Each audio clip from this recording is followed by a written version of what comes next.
અને એટલે આજે આપણે આ ટોપિક શીખવા માંગીએ છીએ અને એલિયા એલિશામાંથી શરૂઆત કરીએ. ઓકે, આપણે આખું નથી વાંચતા. હું માનું છું તમને બધાને ખબર છે એલિયા એલિશાની સ્ટોરી, હા કે ના? ચાલો બીજા અધ્યાયમાં આવી જાઓ. હું થોડી કલમો વાંચું છું અને આપણે શીખતા જઈએ. યહોવા એલિયાને વંટોળિયા મારફત આકાશમાં લઈ લેવાનો હતો.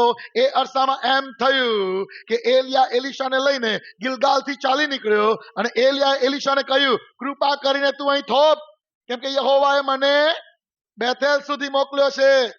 એલિશાએ કહ્યું, જીવતા યહોવાના સમ તથા તારા જીવના સમ, એટલે તોડાય જ નહીં. પછી હું તને છોડીશ નહીં એમ તેઓ. અને પછી જો એલિયા માન્ય ગયો એટલે પછી આગળ ગયા અને પછી કહે છે કે ત્યાંથી જો આગળ જશે તો 5મી કલમમાં 4થી કલમમાં એલિયાએ તેને કહ્યું, એલિશા કૃપા કરીને તું અહીં થોભ, કેમ કે યહોવાએ મને યરીખો મોકલ્યો છે. તેણે કહ્યું, જીવતા યહોવાના સમ તથા તારા જીવના સમ હું તને છોડીશ નહીં એમ તેઓ યરીખો ગયા ભાઈ. અને પછી ત્યાંથી યર્દને ગયા અને આખી સ્ટોરી તમે જાણો છો. આ એલિશાને પ્રકટીકરણ મળી ગયું છે કે એલિયાને આકાશમાં ઉપાડી લેવાનું છે. અને મને આનંદ છે આજે પ્રભુ બદલાયા નથી.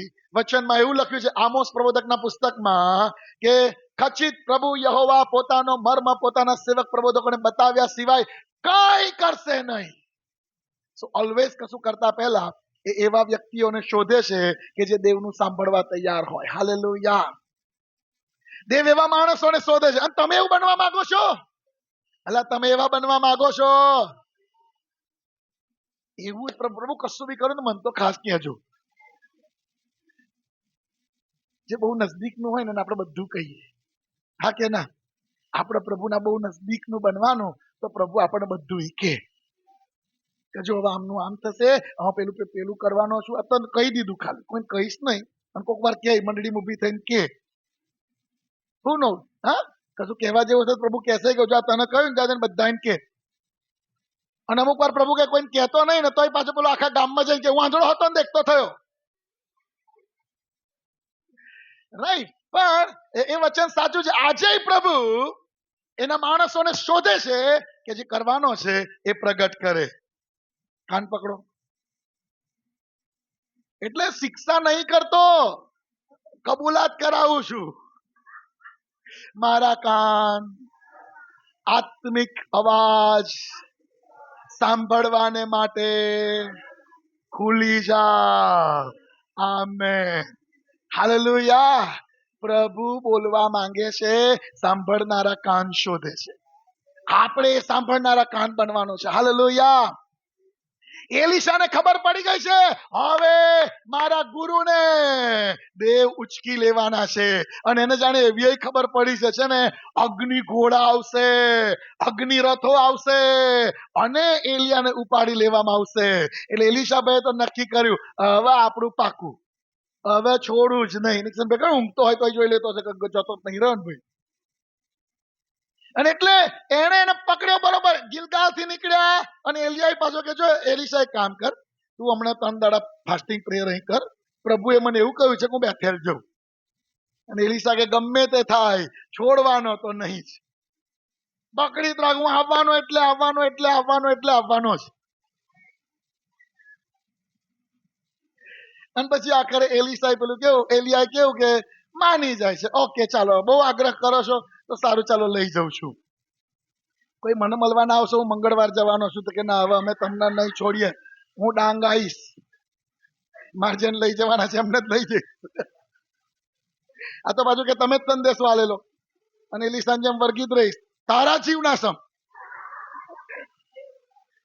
એનીવે, પણ આ એલિશાને ખબર પડી છે એટલે કે ના, હું તારી સાથે જ આવીશ. હવે ત્યાં એવું થાય છે કે બેથેલમાં એ લોકો જાય છે અને પછી ત્યાં આગળ થોડોક સમય રોકાય છે. હવે ત્યાં કેટલાક પ્રબોધકોના પુત્રો હતા. કોણ હતા? અને મને વાંચતા બહુ આનંદ થયો. કોણ હતા? પેલા કોણ હતા? અને મને બહુ આનંદ એ થયો કે પ્રબોધકો નથી, પ્રબોધકોના પુત્રો છે, પણ એમના કાન ખુલ્લા છે. અહીંયા બેઠેલા તમામ મા બાપને હું કહેવા માંગુ છું, તમારા બાળકોને ધન સંપત્તિનો, ઘરનો કે ભણવાનો બીજો બધોય વારસો આપો ને, એના કરતા વધારે તમારો સ્પિરિચ્યુઅલ વારસો આપજો. તમારો સ્પિરિચ્યુઅલ વારસો વહન કરે છે કે નહીં? મેં એવા પપ્પાને જોયા છે જે પોતે કશું ના ભણ્યા હોય, નાપાસ જ થયા હોય, છોકરાને કહે મતલબ બેસ, હું તો નહીં ભણે પણ તું ભણ. તો સ્પિરિચ્યુઅલી એવું વિચારો ને કે મારા કરતા 10 ગણા અભિષેકમાં તું ચાલશે, મારા કરતા 10 ગણા વિશ્વાસના લેવલમાં તું ચાલશે. હા મને બહુ આનંદ છે કે આ પ્રબોધક, આમ તો પ્રબોધક એટલે સ્પેશિયલ દેવ કોઈને અનોઇન્ટિંગ આપે છે અને ગિફ્ટિંગ આપે છે, પણ જૂના કરારમાં આ વસ્તુને વારસા તરીકે વહન થતી જોવા મળે કે વારસો વહન થયો. પ્રબોધકોના દીકરાઓ, અને એમ નહીં, એમની આંખો ઉઘાડી હતી, એમના કાન ઉઘાડા હતા, એઓ દૈવીય વાતોને જોઈ સમજી શકનારા હતા. હાલેલુયા. અને એવા પ્રબોધકો છે, પ્રબોધકોના દીકરાઓ છે, અને એમને ખબર તો પડી જ ગઈ છે પ્રાર્થનામાં બેઠા તારે કે એલિયાન જવાન સમય થઈ ગયો છે. એટલે પછી છે ને ડાયરેક્ટ તો એલિયાન કહેવાતું નથી, એટલે એલિશાન બાજુ પર બોલાવે છે, એલિશા અહીંયા કે તને ખબર છે કે ગજબની વાત કહીએ કે અમને આત્માએ બતાવી છે, કાલ પ્રાર્થના કરતા હતા, તારા ગુરુ એલિયાને પ્રભુ વંટોળિયામાં ઉપર લઈ લેવાના છે. અને એલિશા કે બોલ ના કરો, એટલે જ હું પાછળ લાગ્યો છું. તમે છાનારો હમણાં જાહેર ના કરતો, મને તો ખબર પડી જ ગઈ કારની, એટલે તો હું છોડતો જ નથી, અને નહીં જ છોડું, ગમે તે થઈ જાય. અને પેલા પ્રબોધકો કે હાર તો વાંધો નહીં, તને ખબર છે ને, તો બતાવવામાં તને જણાવું તું, અમને તો ખબર પડી ગઈ. અને પછી એલિયા એવું કહે છે, ચલો ભાઈ એલિશા એક કામ કર, આ બધા પ્રબોધકોના દીકરાઓ છે, તો થોડું શિક્ષણ આપ, આપણું પેલું શિક્ષણ હતું એ બધું આપ આપને, થોડી વાર તું એમની જો પ્રાર્થના બેસી જા. મને પ્રભુએ કહ્યું છે કે યરીખો જાવ, એટલે હું યરીખો જઉં છું. અને એલિશા કે અત્યારે ક્લાસ લેવાનો ટાઈમ નહીં, અત્યારે મારે તમારે પાછળ આવવાનું છે. વળગી જ રહ્યો, અને એલિયા માની ગયો, સારું ભાઈ ચાલ, માનતો જ નહીં, લઈ ગયા એને જોડે. અને પછી યરીખોમાં ગયા, અને યરીખોમાં બીજા પ્રબોધકોના પુત્રો હતા. કોણ હતા? પ્રબોધકોના પુત્રો. અને આ પુત્રો જયારે પ્રાર્થના કરતા હતા ને, એમને ખબર પડવા માંડી. રિમેમ્બર, તમે જે આત્માના ધોરણમાં, વિશ્વાસના ધોરણમાં, પવિત્રતાના ધોરણમાં ચાલશો ને, એવો ને એના કરતા વધારે ઉત્તમ વારસો તમારા બાળકોને આપી શકશો. અને એટલે તમે પાપ કરતા પહેલા વિચાર કરજો, તમારા બાળકોને કયો વારસો આપવો છે. હા, તમે જે જીવો છો એ વારસો તમારા બાળકોને તમે આપો. સ્પિરિચ્યુઅલ વારસાની વાત કરું છું. આ ભૌતિક વારસો તો મળશે, પણ એના કરતા વધારે મૂલ્યવાન વારસો છે, એ છે આત્મિક વારસો. આમેન. અને આ 50 પ્રબોધકો બેથેલના અને 50 પ્રબોધકો યરીખોના, 50 આંકડો તો પાછળથી આવે છે, પણ પ્રબોધકોના દીકરાઓ અને પ્રબોધકોના દીકરાઓ અને યરીખોમાં ગયા. અને એમણે પેલા એલિશાન બાજુ પર બોલાયો, તને ખબર છે એલિયાન ઉપાડ લેવાના છે. અને પેલા એલિશા કહે છે બોલ ના કરો, મને તો કારની ખબર પડી ગઈ છે, એક્ઝેક્ટ પ્રભુએ કહી દીધું છે, એટલે હવે હું એટલો તો પાછળ પડ્યો છું ભાઈ. અને પેલા પ્રબોધકો કે આ તો વાંધો નહીં. અને પછી પાછું એલિયા આવ્યો તરત જ, લો ભાઈ ચાલો એલિશા, તું આ લોકો જો પ્રોફેસી કર, હું જાઉં છું, મને પ્રભુએ યર્દન જવાનું કહ્યું છે. અને એલિશા કહે છે ના, તારા જીવના સમ,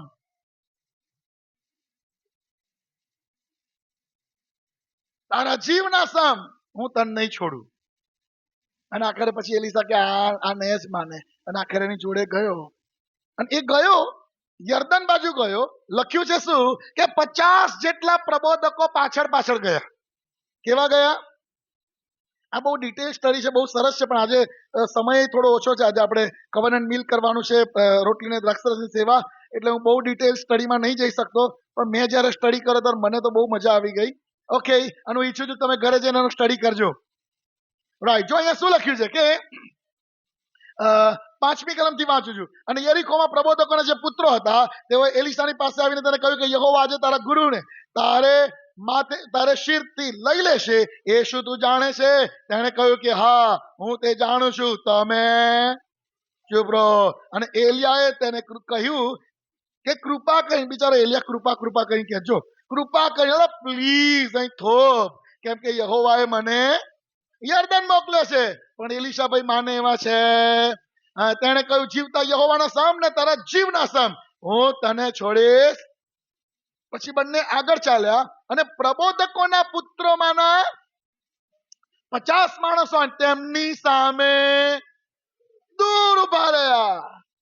એ બે યર્દનને તીરે આવ્યા. એલિયાએ પોતાનો જબ્બો કાઢ્યો, વીંટાળીને પાણી અફડાયો અને પછી પાણીના બે ભાગ થઈ ગયા. સમજો બરોબર? મને આશ્ચર્ય એ થાય છે કે આ બધાય પ્રબોધકોને ખબર તો પડી ગઈ, જ્ઞાન તો મળી ગયેલું કે યહોવા એલિયાને વંટોળિયામાં ઉપાડી લેવામાં આવ્યો છે. તો કોઈને એવી ઈચ્છા ના થઈ કે હવે તો મારે જોવું તો છે. એટલે સમજાય છે?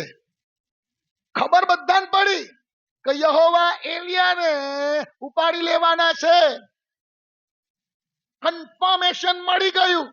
પ્રબોધકો એકબીજા સાથે કહી દીધું મને પ્રભુ મને આવું જ બતાવ્યું છે, પાક્કી વાત છે, પ્રભુ એલિયાને ઉપાડી લેવાના છે. જ્ઞાન બધું મળી ગયું, સાચું જ મળી ગયું, પણ એમને ખબર ના પડી કરવાનું શું. એમને ખબર ના પડી કરવાનું શું. એમણે એલિશાને બોલાવીને કહ્યું, એટલે આવું આવું થવાનું તને ખબર છે? જો અમે આ બધું સાચું સાંભળનારા છે કે નહીં, ખરા પ્રબોધકો છે કે નહીં. પણ એમને એ ખબર ના પડી, અથવા તેમને એવી ઈચ્છા ના થઈ કે આટલી જબરજસ્ત દૈવીય ઘટના ઘટવાની છે કે આકાશમાંથી અગ્નિરથો અને અગ્નિ ઘોડાઓ આવશે અને આ એલિયાને ઉપાડી જશે. તારે હું એ જોઉં તો કેવું સારું. મારે એ ડિવાઇન પિક્ચર ને જોવું છે, એ દૈવીય વ્યવહારને અનુભવવો છે. એ બનાવ જ્યારે બને એના સાક્ષી મારે બનવું છે. બેથેલના પ્રબોધકોને ઈચ્છા ના થઈ અને યરીખોના પ્રબોધકોને ઈચ્છા ના થઈ. ખબર બધી પડી, પછી શું એપ્લિકેશનમાં લાવવું ને એની સમજણ ના પડી. બાકી હું તમને કહું કે બેથેલ વાળા બધા મંડ્યા, એલિયા જીવતા દેવ યહોવાના સમ અને તારા જીવના સમ, આમ બધા આવવાના. હજુ બે જ જણ આમેન આમેન બોલે છે. હજુ પ્રબોધકોને પ્રકટીકરણ નહીં મળતું. તો એલિયા માની ના જાત. અને એવું થોડુંક આખું ટોરું આવે તો પ્રભુ કે હવે લેવા નહીં આવું, આટલા બધા તો એવું ના કરે. અને પેલા યરીખો વાળા પાછળ પડ્યા હોત, જીવતા દેવ યહોવાના સમ અને તારા જીવના સમ, તો ટોરું ખાસું મોટું થયું. અને પછી એલિયાએ એકલા એલિશાને પૂછ્યું, લે ભાઈ હવે કે હું સમજી ગયો, તને ખબર પડી ગઈ છે ને, તો ચલો પ્રભુ મને લઈ લે, એ પહેલા તાર શું જોઈએ છે. અને પછી એલિશા કહે છે, જો તારી પર જે અનોઇન્ટિંગ છે ને એનો ડબલ પોર્શન મારતો જોઈએ. હાલેલુયા. એલા કેટલું જોઈએ છે? કેટલું જોઈએ છે? ડબલ જોઈએ છે. અને આમ જોવા જઈએ તો આવું શક્ય નથી કે મારી જોડે 1 લાખ રૂપિયા હોય અને કોઈક મને એમ કે 2 લાખ રૂપિયા આપો ને, તો હું એમ કહું ભાઈ મારી જોડે તો લાખ રૂપિયા જ છે, 2 લાખ હું કેમ નો આપું. પણ ડબલ અનોઇન્ટિંગ એલિયાએ નતું આપવાનું, ડબલ અનોઇન્ટિંગ પ્રભુ આપવાના હતા. હાલેલુયા. અને એટલે જો બેથેલના બધાય પ્રબોધકો અને યરીખોના બધાય પ્રબોધકો ટોળું આખું આવ્યું હોત અને એલિયાને એવું કહ્યું ના ના ના ના, અમાર બધા જો કોઈ બાકી ના રહેવું જોઈએ, બધા ડબલ અનોઇન્ટિંગ જોઈએ, તો એલિયા એવું જ કે મને ઉપર લઈ લેતા જોશો ને તો તમને બધાને મળશે. તો બધા આમ દાંડીઓ લગાવીને જ હોત, પલકારો નહીં મળે, પલકાર જતું રહેતો. આનું માનું છું એક જ માણસ પર બમણો અભિષેક આવ્યો ને એની જગ્યાએ બધા પુષ્કળ પર આવી ગયો હોય. એટલે આ પ્રબોધકો પ્રેઝ ધ લોર્ડ એમના જીવનોને માટે, પણ આજે શીખવા માટે હું તમને કહું છું, એમની પાસે જ્ઞાન હતું, એમની પાસે ઈશ્વરનું વચન હતું, સાચું જ વચન હતું, પણ એનો ખરો બ્લેસિંગ એ લોકો ના મેળવી શક્યા. ખરો બ્લેસિંગ તો એકલો એલિશા જ મેળવી શક્યો. જે વાત પ્રભુએ એલિશાને પ્રગટ કરેલી એ જ વાત બેથેલના પ્રબોધકોને પ્રગટ કરી હતી, એ જ વાત યરીખોના પ્રબોધકોને પ્રગટ કરી હતી, પણ તોય બ્લેસિંગ ખાલી એલિશા મેળવી શક્યો, બીજા બધા પ્રબોધકો પર ના આવ્યો. એટલે આજે હું તમને સમજાવવા માંગુ છું ખ્રિસ્તી જીવનોમાં એવું થાય છે. આ બહુ સરસ સ્ટડી છે. હું ઈચ્છું છું ઘરે જઈને પવિત્ર આત્માની હાજરીમાં બેસજો, એ બધી બહુ વાતો તમને શીખવશે. ખ્રિસ્તી જીવનોમાં એવું થતું હોય છે, જ્ઞાન બધું મળી ગયું છે, જાણકારી બધી છે, પણ બ્લેસિંગ નથી. બધાય પવિત્ર આત્માથી ભરપૂર છે, પણ આત્માનું સામર્થ્ય નહીં અનુભવાતું. આપણા માટે ઘણી વાર કેવું થાય છે, જો ભાઈ હું તો નવો જન્મ પામ્યો અને પછી ડૂબકી મારી એટલે આત્મા ઉતરી આવ્યો, અન્ય ભાષાનું દાન મળી ગયું, એટલે બધા ખ્રિસ્તી એવું માને છે કે ઉપરથી જે પેકેજ આવવાનું હતું મારું પૂરું. જ્યારે હું તમને કહેવા માંગુ છું, અહીંથી શરૂ થાય છે. આ ત્રણ વસ્તુ થઈ એટલે બહુ બધા ખ્રિસ્તીઓ છે ને એક સ્થિરતાના જીવનમાં આવી જાય છે કે મારે તો તારણ પામી ગયો, ડૂબકી મારી દીધી, આત્મા મળી ગયો, હે જીવ હવે. એવું તમે બોલ્યા છો. માણસોને એવું થાય પ્રભુને આપવા જેવું બધું આલી દીધું, હવે નવું શું બાકી રહ્યું છે? ના માલાઓ, અહીંથી તો શરૂઆત થાય છે. કે બહુ બધા માણસો આખી જિંદગી એવું માનીને ચાલે છે મારામાં દેવનો આત્મા છે, પણ એ દેવનો આત્મા કદી વ્યવહાર નહીં કરતો હોતો. એ દેવના આત્માનું સામર્થ્ય કદી નીકળતું હોતું નથી. એ દેવનો આત્મા હોવાને લીધે જે પરિણામો આવવા જોઈએ, જે ટ્રાન્સફોર્મેશન થવું જોઈએ, આ બધું થતું નથી હોતું. અત્યારે હું તમને કહું કે જરૂરી છે કે આ વાતોને આપણે સમજીએ. જ્ઞાન બધું બહુ મેળવી લીધું છે, જાણકારી બધી બહુ મેળવી લીધી છે, પણ એ જાણકારી ને જ્ઞાન પછી શું કરવાનું? મને ખબર તો પડી ગઈ છે એલિયન ઉપર લઈ લેવાના છે, પણ મને પ્રકટીકરણ ના મળે કે મારે આ ઘટના જોવી છે. એને ઉપર લઈ લેવામાં આવે એ પહેલા એના અભિષેકનો હિસ્સો મારે જોઈએ છે. આ પ્રકટીકરણ ના મળે તો એનો અર્થ ક્યારે? એટલે બહુ જ જરૂરી છે કે આપણને મળેલું જ્ઞાન, આપણી પાસે રહેલા વચનો, અથવા તો એના કરતા વધારે કહું, દેવનો આત્મા તમારામાં છે, એનું ફૂલ બ્લેસિંગ એ જો તમને મને ના અનુભવાય તો આત્માનો હોવાનો અર્થ શું? ભાઈ આત્મા પામ્યા, હા પામ્યા, અમે તો 6-7 વર્ષ થઈ ગયા, પરાક્રમ નહીં નીકળતું. એ આત્મા નો જે ઉત્સાહ એ નહીં દેખાતો મારામાં. એ આત્માનો જે ડિવાઇન વ્યવહાર એ નહીં અનુભવતો. કશું ખાલી લાગે છે.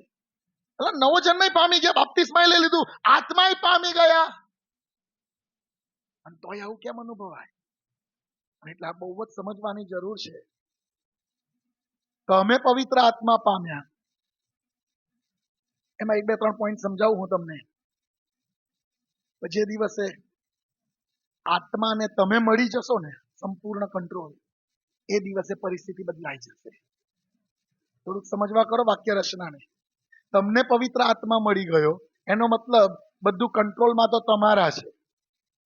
હા, બધું કંટ્રોલમાં તો તમારા છે, પણ જ્યારે પવિત્ર આત્માને તમે મળી જશો ત્યારે કંટ્રોલમાં એ હશે. એ મળી જશે એની જગ્યાએ બીજો શબ્દ વાપરું, જ્યારે પવિત્ર આત્માને તમારી સંપૂર્ણ સોંપણી થઈ જશે ને ત્યારે કંટ્રોલમાં એ હશે, અને પરિણામો એ તમારા દ્વારા લઈ આવશે. હાલેલુયા. મેં જોયું છે કે, અને હવે તમને બધાને ખબર છે, એટલે ચલો મોબાઈલમાં માનો કે કશીક નવી એપ્લિકેશન ડાઉનલોડ કરીને એટલે પછી જ્યારે ડાઉનલોડ થાય અને ઇન્સ્ટોલ થાય ને એટલે એ બધી પરમિશનો માંગે. મને તમારો SMS વાંચવાની પરમિશન આપો, એટલે આપણે ધેર દેન અલાવ. મને કોલની પરમિશન આપો, અલાવ. લોકેશનની પરમિશન આપો, અલાવ. મને કેમેરાની પરમિશન આપો, અલાવ. આપણે બધું કોઈ દાડ તમે વાંચ્યું શું લખ્યું હોય છે? જુવાનો તરફ આપણે બધું વાંચવા ને allow allow allow allow allow, આ ચાલુ આપણી થઈ ગયું ને. એટલે ભાઈ પણ તે એ એપ્લિકેશન ને કઈ પરમિશન આપી દીધી? તે જાણે તારું બધું એને આપી દીધું. SMS વાંચવાનો અધિકાર આપ્યો, એટલે બેંકનો ઓટીપી આવશે ને તો પેલી કંપની વાંચશે. સમજાય છે? અત્યારે ભારત સરકારે એવો કરવા પ્રયત્ન કર્યો કે દરેક નવા મોબાઈલમાં સંચાર સાથી નામની એપ્લિકેશન હોવી જ જોઈએ, પ્રી લોડેડ. એટલે તમે નવો ફોન લો એટલે એમાં હોય જ. પાછું એનું એવું બધું કાઢેલું, એને ડિલીટ ના કરી શકાય, એને ડિસેબલ ના કરી શકાય, અને એની જોડે ફૂલ એક્સેસ. તમારામાંથી ફોટા લઈ શકે, વિડીયો લઈ શકે, એ ઈચ્છે ફોટા વિડીયો તમારા નાખી શકે, બધું જ એક્સેસ એની જોડે. એ ગમે તારે તમે કઈ છો, તમારો અવાજ સાંભળી શકે. ફોન તમારા ખિસ્સામાં રહ્યો, તમે શું વાતો કરો છો, કોઈ સાંભળવા માંગે તો સાંભળી શકે. તમે જ્યાં હોય ત્યાં તમારો કેમેરો ચાલુ કરીને જોઈ લે તમે કઈ છો. આ બધું એક્સેસ માંગેલું. અને જો ફોનો વેચાઈ ગયેલા છે તો એમાં એવું કહ્યું તમારા સોફ્ટવેર અપડેટ કરો, પણ આ એપ્લિકેશન બધા ફોનમાં આવી જવી જોઈએ. એપલે કહ્યું અમે નહીં કરીએ. એપલ વાળાએ ના પાડી, આ કે કસ્ટમરની પ્રાઇવેસી સાથે ચેડા કરવા જેવું છે, અમે નહીં ઇન્સ્ટોલ કરીએ. એટલે પછી પેલો એક મંત્રી આવી કે ના, એટલે ડિલીટ કરવી હશે તો થશે, વાંધો નહીં. તો તમને કહું કે આપણે અહીં બધી એક્સેસ આપી દઈએ છીએ, કંઈ કશું વાંચવાય નહીં રહેતા કે આ એપ્લિકેશન મારામાંથી શું શું ચોરી લેશે, આ એપ્લિકેશન મારા બેંક એકાઉન્ટને ખાલી કરી દેશે, આ એપ્લિકેશન કેવું મને નુકસાન કરી શકશે, એ બધું આપણે કશું વાંચતા નથી. અલાવ અલાવ અલાવ અલાવ નથી ઓળખતા, એને બધું અલાવ કરીએ છે.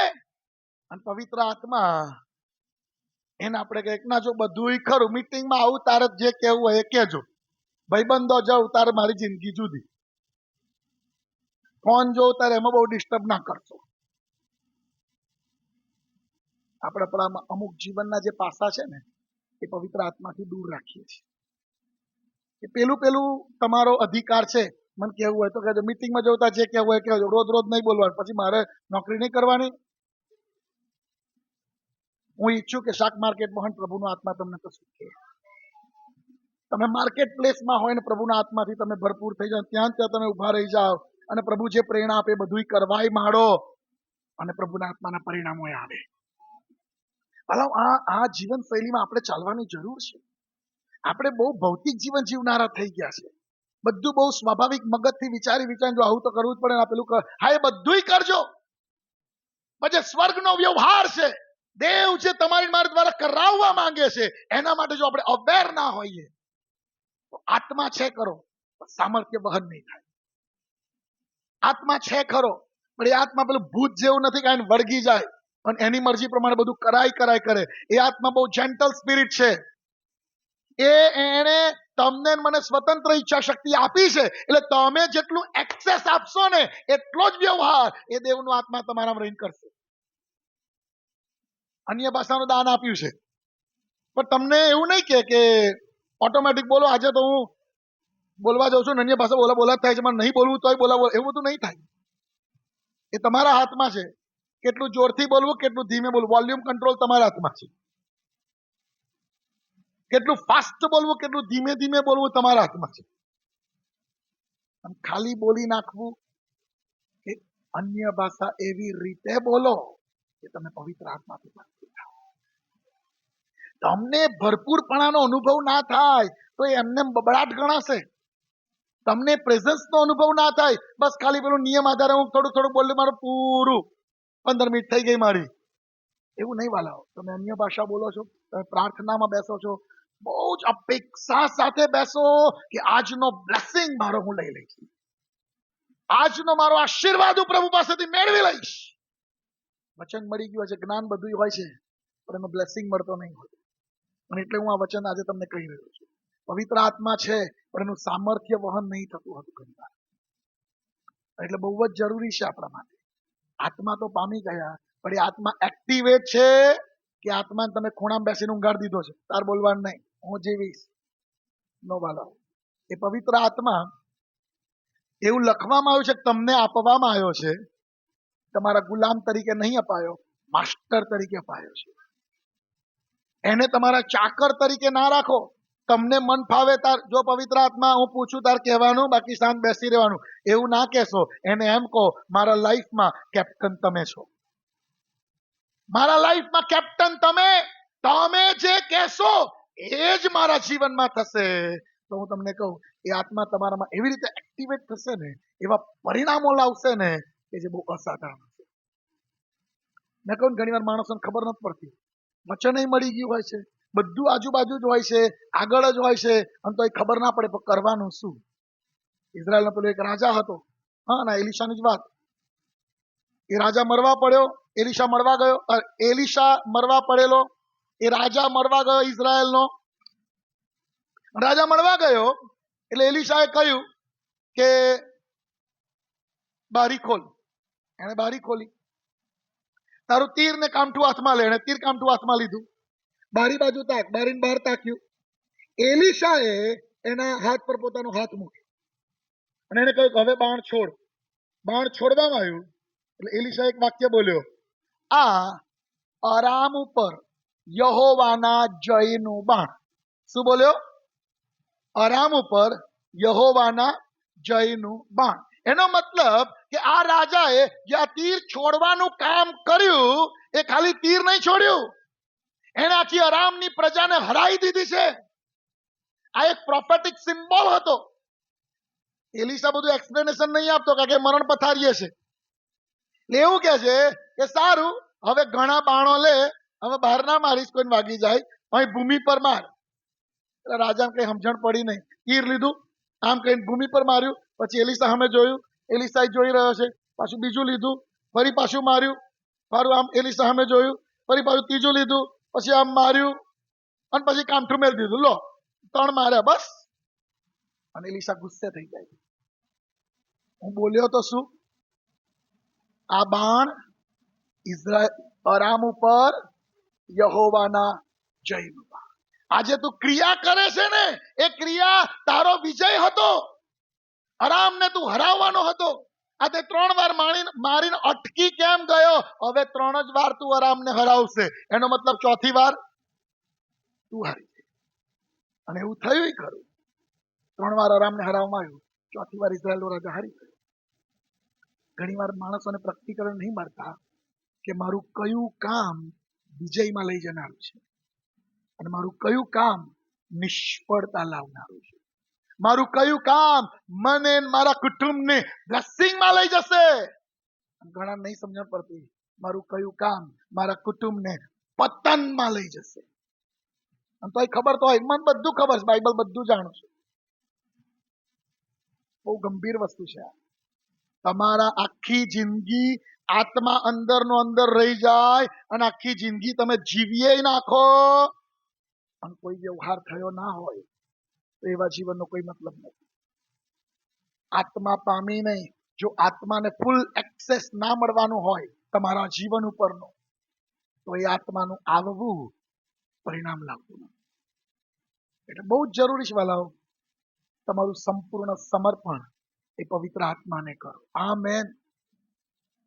સંપૂર્ણ સમર્પણ એ તમારામાં દેવના આત્માના વ્યવહારને પુષ્કળ વૃદ્ધિ આપશે. બધી ઘણી કલમો છે. હજી બીજો એક પોઈન્ટ સમજાવી દઉં તમને. ચલો, કે બહુ બધા માણસો આત્મા પામી લીધા પછી બેદરકાર હોય છે. કેવા હોય છે? કેવા હોય છે? બેદરકાર હોય છે, અજ્ઞાનતામાં હોય છે. અને હોશિયાર 4:6 લખ્યું છે, મારા લોક જ્ઞાનના અભાવે નાશ પામે. અને એટલે પછી નીતિ વચનમાં લખ્યું છે, જ્ઞાન એ જ મુખ્ય વસ્તુ છે. આ બહુ જરૂરી છે. જ્ઞાન એ જ મુખ્ય વસ્તુ. ભલો તમને મને જે આત્મા મળ્યો છે ને, એની વેલ્યુ આંકી શકાય એવી નથી. હું કહું છું ને ઘણી વાર, જે વસ્તુની તમારથી બિલ ભરાય એવું નહોતું ને આપણાથી, એ બધું પ્રભુએ ફ્રી આપ્યું. બરોબર છે? ઓક્સિજન ફ્રી મળે છે, બાકી જોડે બાટલો લઈને ફરવાનું હોત તો કોરોના ભમજણ ના પડી ગઈ બધાને કે બાટલો કેટલાનો આવે, કેટલા દાડા ચાલે, બિલ ભરીને જીવવાનું હોત તો. આપણે બિલ ભરી શકીએ એવું નથી. સૂર્યનો પ્રકાશ બિલ ભરાય એવું નથી. એટલે પ્રભુ કહે કે આ બધું ફ્રી. ખોરાક આમ જોવા જાય તો પ્રભુએ તો બધો ફ્રી જ આપ્યો છે. જમીનમાંથી બધું ઉગે જ છે ને, હા કે ના? એ તો ખેડૂતો મહેનત કરે છે એટલે આપણે પૈસા ચૂકવીએ છીએ. બાકી પ્રભુએ તો ખોરાક ફ્રીમાં જ આપેલો છે. હાલેલુયા. પ્રભુએ બધું જ આપણા માટે જે કિંમત નથી ચૂકવાય એવું એના માટે વ્યવસ્થા કરી કે ફ્રીમાં મળે. પાપોની માફી આપણાથી કિંમત ચૂકવાય એવી નહોતી ને, એટલે પ્રભુ કે હું ફ્રીમાં રાખું છું. પણ ફ્રીમાં મળે છે એનો મતલબ એવું નહીં કે માફી સસ્તી છે. એની વેલ્યુ એટલી બધી છે ને કે આપણાથી ચૂકવાય એવી નથી, માટે ફ્રીમાં મળે. એન્ડ સેમ વે પવિત્ર આત્મા, હું તમને ખરું કહું, મને તમને જે આત્મા મળ્યો છે ને એ ત્રિએક ઈશ્વર છે એમ સમજો. આપણે ત્રિએક ઈશ્વરમાં માનીએ છીએ. એ પવિત્ર આત્મા એ સંપૂર્ણ ઈશ્વર છે. એ આત્મા આપણામાં વાસો કરવા આવ્યો છે. એને વેલ્યુ વગરના ના ગણશો. એ કોઈ મફત મળી ગયું છે એટલે એને વેલ્યુ વગરનું ના ગણશો. મને બહુ અફસોસ થયેલો એકવાર મારા જીવનમાં કે એક જુવાન મને મળેલો. એ જુવાન ઘણા વર્ષો પહેલા મારી મિટિંગમાં આવેલો, અને મિટિંગમાં આવ્યો એટલે મિટિંગ પૂરી થઈ. પછી છેલ્લે મેં કહ્યું કોઈ પ્રાર્થના કરાવી હોય તો આગળ આવો. પછી એ જુવાન આગળ આવ્યો એટલે મારી ટેવ પ્રમાણે મેં પૂછ્યું શાના માટે પ્રાર્થના કરું? તો કે જગદીશ સર 12માં છું, પ્રાર્થના કરાવો, આ વર્ષનો અભ્યાસ મને કરવાની પ્રભુ મદદ કરે, સારા ટકાએ પાસ થયું. મેં એના માથે હાથ મૂક્યો અને મને શું થયું? મેં એમ કહ્યું પવિત્ર આત્મા દેવ આ જુવાન પર પરાક્રમ સાથે આવો. તો પેલો અન્ય ભાષા બોલવા માંડ્યો. અન્ય ભાષા બોલવા માંડ્યો. એના પર પવિત્ર આત્માનું, અને મેં એવું કહ્યું પ્રભુ તમારો આત્મા રેડી દો, તમારા આત્માથી ભરપૂર કરો, આત્માનું બાપ્તિસ્મા આપો. અને પેલો અન્ય ભાષા બોલવા માંડ્યો. એને તો માગ્યું નહોતું. અને પછી થોડાક દિવસો પછી, અઠવાડિયા 15 દિવસ પછી મને મળ્યો. એટલે મેં બહુ ખુશ થઈ ગયો. ભાઈ ફલાણા કેવું ચાલે છે, પ્રાર્થના કરે છે કે નહીં, અન્ય ભાષા બોલે છે કે નહીં? તો કે ના હમણાં નહીં બોલતો, 12માં છું ને. અને સાચે મને એવું થયું કે મેં આના માટે પ્રાર્થના શું કરવા કરી. મને એવું થયું મેં આના માટે શા માટે પ્રાર્થના કરી? કે પ્રભુએ મને એક વસ્તુ સમજાવી. તે કહ્યું ને એટલે મેં આત્મા રેડ્યો. મને એમ કે તું જોઈ લઈશ, તું શિષ્ય પણ આમ દોરીશ, તું એની મુલાકાત કરીશ. તે કહ્યું એટલે મેં આત્મા રેડ્યો. હવે તું જાણ. મારે પ્રભુની માફી માંગવી. પ્રભુ સોરી, મેં આત્મા તો આવો ઉતરી આવો એવી પ્રાર્થના કરી દીધી. તમે તો મારા શબ્દોને જાણે સફળ કરે, આત્મા રેડિયાઈ દીધો. પણ આને તો આત્માની કોઈ વેલ્યુ જ નથી. એટલે એક વસ્તુ યાદ રાખો, જે પવિત્ર આત્મા તમને મળ્યો છે એ બહુ બહુ બહુ મૂલ્યવાન છે. એને સામાન્ય ના લે. એને તમારામાં એક્ટિવેટ થવા દો. એને ફૂલ એક્સેસ આપો. અને એટલે કહો કે મારી નહીં, તમારી ઈચ્છા પૂરી થાય. હાલેલુયા. હું તમને કહું કે આવું ફૂલ એક્સેસ આપશો ને, પ્રભુ અદ્ભુત રીતે તમારા જીવનમાં પરિણામો લઈ આવશે. એવી અવસ્થામાં ના જીવશો કે સત્ય તો મળ્યું પણ કરવાનું શું એ સમજણ ના પડી. જ્ઞાન તો મળી ગયું, જાણકારી તો મળી ગઈ, પણ કરવાનું શું એ ખબર ના પડી ગઈ. એલિયન ઉપર લેવાનો છે પણ ઈચ્છા જ ના થઈ કે આ દૈવિક ઘટનાને હું મારી આંખોએ જોઉં. અને આજે ઘણા લોકો એવા હોય છે, મીટિંગો ચાલતી હોય, ક્રુઝર ચાલતી હોય, આત્માનો જબરજસ્ત વ્યવહાર હોય, અને અમુક ને એવું છે કે આપણે પાછળ ભાઈ જુઓ, આપણે તો 20 વર્ષ પહેલા આપણી જોડે આ બધું થઈ ગયેલું છે. તો ભાઈ આત્મા વહી ગયો છે. આગળ જઈને તું માથે હાથ મુકાય તો પાછો સરકતો થાય. અને આની જરૂર હોય છે. આની જરૂર હોય છે. અને એટલે મંડળી, આજે હું તમને કહેવા માંગુ છું, સાવચેત થાવ. તમારામાં એ આત્માને ફૂલ એક્સેસ આપો. તમારા બધા અધિકારો આપો. મારી આંખો પર, મારા કાન પર, મારા વિચારો પર, મારી લાગણીઓ પર, મારી એમ્બિશન પર, મારા સર્વસ્વ પર મારે પવિત્ર આત્માને અધિકાર આપવાની જરૂર છે. તો મને ખબર પડશે મારે કઈ માર્ગે ચાલવું જોઈએ. પ્રકટીકરણ એલિશાન મળી ગયેલું, બેથેલના પ્રબોધકો ના મળ્યું, યરીખોના પ્રબોધકો ના મળ્યું. ઇઝરાયલમાં આવું થયેલું. એકવાર ઇઝરાયલમાં આવું થયેલું. જો તમે નિર્ગમનનો 19મો અધ્યાય વાંચો તો ત્યાં એવું છે કે યહોવાએ એવું કહ્યું, મૂસા બધાને 3 દિવસ સુધી તૈયાર કર, હું સિનાઈ પર્વત પર ઉતરી આવીશ. ઇઝરાયલ પ્રજાને મારે મળવું છે, મારા લોકની સાથે સંગત કરવા હું આવું છું. મૂસાએ બધાને શુદ્ધ કર્યા. અને લખ્યું છે, અને ત્રીજે દિવસે એમ થયું કે ગાઢું વાદળ છવાઈ ગયું અને ગુગવાટનો અવાજ આવ્યો અને આકાશમાંથી ધુમાડો અને અગ્નિ સિનાઈ પર્વત પર ઉતરી આવ્યા. યહોવા એમાં ઉતરી આવ્યો અને ઇઝરાયલ પ્રજાએ જ્યારે યહોવાનો દેખાવ જોયો, એમના પગ ધ્રુજવા માંડ્યા, એમના હાથ ધ્રુજવા માંડ્યા, અને એમાંય પાછું યહોવા બોલ્યા અને યહોવાનો અવાજ આવ્યો તારે તો કે એમના પગો અથડાવા માંડે એકબીજા જોડે અને એટલા બધા ધ્રુજી ગયા. એટલે પછી બોલા, મૂસા હે તું પ્રભુને કે ડાયરેક્ટ ના બોલે, તું એકલો જઈને વાત કરી આય, તું અમને કહેજે. મૂસા કે તમારી ઈચ્છા પ્રમાણે. એટલે મૂસા ઉપર જઈને પ્રભુ કહે છે, પ્રભુ ડાયરેક્ટ ના બોલશો ને, બધા બહુ બી ગયા છે, તમે મને કહો હું જઈને કહીશ. અને પ્રભુ કે ઓલરાઈટ, તમારી ઈચ્છા પ્રમાણે. એટલે પ્રભુએ મૂસા સાથે વાત કરી અને મૂસા એકલો નીચે જઈને ઇઝરાયલને બધું કહેતો હતો. પણ મૂસા સાથે દેવે વાત કરી અને મૂસા નીચે ગયો. બાઇબલ એમ કે છે, મૂસાનો ચહેરો સૂર્ય કરતા વધારે પ્રકાશિત થઈ ગયેલો. હાલેલુયા. એટલે મૂસા વાત કરવા લાગ્યો ને, તોય પાછા લોકો કે એટલે મૂસા બહુ લાઈટ આવે છે, બહુ લાઈટ આવે, તું છે ને આગુ ઓઢા, એટલે લાવો છો દુપટ્ટો લાવો કે ઓઢણી લાવો. એ પછી મૂસા નામ આગુ ઓઢાયું અને પછી મૂસા કે હવે બોલજો, હવે બરોબર આમ દેખાય છે. હા, પેલું તો તાર મોહામે જ નહીં જોવાતો કે બહુ જ વાળું છે. અને પછી મૂસા બોલ્યો. એટલે નવા કરારમાં એવું લખ્યું છે, આજે તમે વચન વાંચો છો ને ત્યારે પેલો પડદો વચ્ચે રહે છે, અને માટે વાંચો છો પણ સમજણ પડતી નહીં, એ પડદો વચ્ચે રહે છે. બાકી હું તમને કહું, જો ઇઝરાયલ પ્રજા એવું ના કહ્યું હોત કે યહોવા અમારી જોડે ના બોલે, અને આખી ઇઝરાયલે આમ ઉભા રહીને યહોવાની વાણી સાંભળી હોત ને, તો મૂસા જેવો ચહેરો આખી ઇઝરાયલ પ્રજાનો ના થઈ જાય, 20 લાખ ઇઝરાયલીઓનો. લોકોએ કહ્યું પ્રભુ અમારી જોડે ના બોલે. તો એ પ્રભુને એવી ઈચ્છા હતી કે ડાયરેક્ટ સનલાઇટ તો નહીં જતું, વાયા મૂન તો જાય. તે મૂસાના મોં પર લાઈટ મૂકી તો થોડોક તો અજવાળું જાય. તો બધા કે ના, આઈ બંધ કર, આઈ સ્વિચ ઓફ. એ પાછું આગું ઓડાઈ દીધું. અને એટલે માણસોએ ખાલી સાંભળ્યું, પ્રકટીકરણ મળ્યું. ખાલી સાંભળ્યું, એનું જે મર્મ સમજી શક્યા નહીં. આપણે એવા ના થઈ. આમેન. આપણે એવા ના થાય. આપણે પવિત્ર આત્માને કહે, પ્રભુ મારામાં તમને ફૂલ એક્સેસ, બધું જ મારા બધા અધિકારો હું તમને સોંપું છું. આજે સંપૂર્ણ સોંપણી કરું છું કે મારું જ્ઞાન કે મારી જાણકારી એમની એમ ના રહે, પડે પરિણામમાં આવી જાય. હાલેલુયા. આવો આપણે બધા ઉભા થઈને પ્રભુની આગળ આપણી સોંપણીને તાજી કરીએ, આપણા કમિટમેન્ટને તાજું કરીએ.